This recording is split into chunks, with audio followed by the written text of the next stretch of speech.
নির্মম ও নিষ্ঠুরভাবে মতিন মার্কেটের মসজিদের ইমাম মোহাম্মদ খায়রুল ইসলামকে হত্যা করার প্রতিবাদে এবং দ্রুত সুষ্ঠু বিচারের দাবিতে মানববন্ধন করে এলাকাবাসী পাশাপাশি উপস্থিত ছিলেন স্থানীয় রাজনীতিবৃন্দ। সে সময় তারা অভিযোগ করেন যে তাদেরকে পরিকল্পিতভাবে বা পূর্ব পরিকল্পিতভাবে তাকে হত্যা করা হয়েছে, এমনকি এই হত্যা মামলাটিকে ধামাচাপা দেওয়ার জন্য একটি রাজনীতি প্ল্যাটফর্ম বা একটি রাজনীতি গোষ্ঠী তারা প্রশাসনকে টাকা খাইয়ে ধামাচাপা দেওয়ার চেষ্টা করছে, এমনটা অভিযোগ করছে খায়রুলের স্ত্রী। রানীশংকর উপজেলার থানা প্রশাসন সংশ্লিষ্ট একপর্যায়ের কিছু রাজনৈতিক নেতা এর সাথে সংশ্লিষ্টতা রেখে এদিকে বিচারের আগেই আপোষ করার একটি প্রবণতা তৈরি হয়েছে।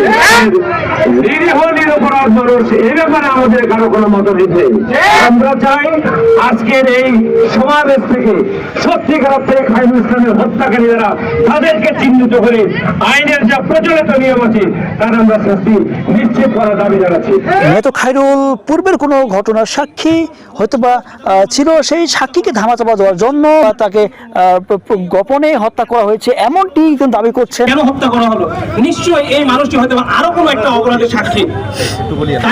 নিহত খায়রুলের স্ত্রী তিনি সংবাদ দিয়ে জানান যে তার স্বামীকে পরিকল্পিতভাবে হত্যা করা হয়েছে এবং তিনি এই অভিযোগ করেন যে থানায় গিয়ে নানা রকম হেনস্থার শিকার হয়েছে, এমনকি তাকে যে তার এজাহারের উল্লেখ করা হয়েছে যে তাকে সুষ্ঠু তদন্ত সাপেক্ষে তাকে বিচারের আওতায় আনা হবে। কিন্তু এই যাবৎ দীর্ঘ 7 দিন সময় বেশি পেরিয়ে গেলেও কিন্তু তার যে আশানুরূপ যে একটি ফলাফল তারা দাবি করেছে সেই দাবি কিন্তু তারা এখনো পায়নি, এমনটি দাবি করছেন তার নিহতের খায়রুলের স্ত্রী এবং তার সন্তান।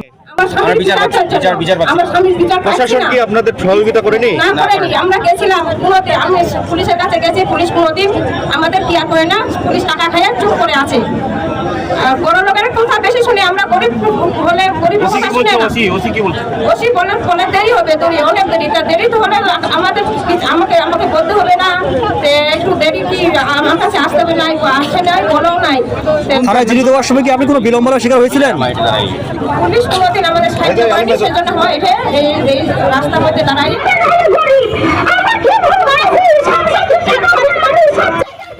রানীশংকর থানার তদন্তকারী কর্মকর্তা মোহাম্মদ রফিকুল ইসলামের সাথে কথা বললে তিনি জানান যে নিহত খায়রুল ইসলামের বিষয়টি খতিয়ে দেখা হচ্ছে। ভাই তদন্ত আমরা এটা কুলুলের মামলা তো তদন্ত চলতেছে, কিন্তু এই ধরনের আইডেন্টিফাই নাই যে আমার খালি না, অন্য আরো 2-3 সংস্থা আছে তারা তো এটার পিছনে আছে। আমি এখনো ঘটনাস্থলে আছি, এই জায়গায় আপনি ভিডিওতে কল দেন, আমি এখনো ঘটনাস্থলে আছি। এখানে যদিও নাম নাই F84H অজ্ঞাতনামা দুষ্কৃতকারী বা দুষ্কৃতকারী এটা দেখা আছে অবশ্য। এবং কুলুলের মামলায় তো এইভাবেই হবে ভাই, না এটা তো আর ওপেন সরাসরি মারামারির মামলা না যে সরাসরি হিট। এটা তদন্ত করে যদি কেউ জড়িত থাকে যত আসামি আসে সব হবে। তারা অবশ্য দাবি করতেছে যে এই যে শামসুদ্দিনকে তারা দাবি করতেছে। ঠিক আছে, শামসুদ্দিনে করতেছে, আমরাও জিজ্ঞাসাবাদ করছি, আমাদের বড় অফিসাররা এসপি পর্যন্ত জিজ্ঞাসাবাদ করতে থাকে। ঠিক আছে, এখন মার্ডার কেস আপনি একটা জিনিস একটা 100% ডাউট শিওর না হওয়া পর্যন্ত আপনি একটা মানুষকে আপনি আটক করিয়ে জেলে দিয়ে দিলেন, কয়েকদিন পরে আপনি তাকে বাদ দেন তাহলে 1 বছর জীবনটার এটা কি জবাব দিবেন? আপনি কি আন্দাজে তাকে ধরা যাবে এই এত বড় মামলায়? না আমি তাদেরকে প্রশ্ন করেছিলাম যে আসলে আপনারা যে তাকে বলতেছেন যে শামসুদ্দিন মারছে, আপনার কোনো প্রমাণ আছে? আমরা সন্ধ্যের তারিখে রাখছি, আমরা সেই কোনো তথ্যপত্র নিচ্ছি সন্দেহ আছে, ও আমাদের থানাতে গেছে যে আপনি আমাদের কাছে আসবেন, আপনারও তো একটা কর্মচারী মারা গেছে, আপনিও তো বিচার চান না? তা তো অবশ্যই। আর আপনি বিচার চাইতেন না? আপনাদের বিষয়ে জি রফিকুল ভাই আপনার কাছে একটা অভিযোগ আসছে আপনার বিষয়ে, আপনারা সুষ্ঠুভাবে তদন্ত করতেছেন না এমনটি তার দাবি করছে। আসলে যে শাহিনুর বেগম রয়েছে তিনি দাবি করতেছে, আসলে কি এটা কত যৌক্তিক? না সঠিক না ভাই, এটা সঠিক না। ওনাদের ধৈর্য ধরতে হবে, এটা কুলুলের মামলা, অনেক গভীরে তদন্ত করা লাগতেছে। আমরা খাই না, আমরা অনেক কয়টা গোয়েন্দা সংস্থা সব এখানে কাজ করতেছি। সঠিক তদন্ত ছাড়া একটা মার্ডার কেসে যাকে তাকে তো হুটাহুট অ্যারেস্ট করলে একটা মানুষ 1 বছর 1.5 বছর জেল থাকবে, সেই জবাবটা তখন কি দিন বলুন তো?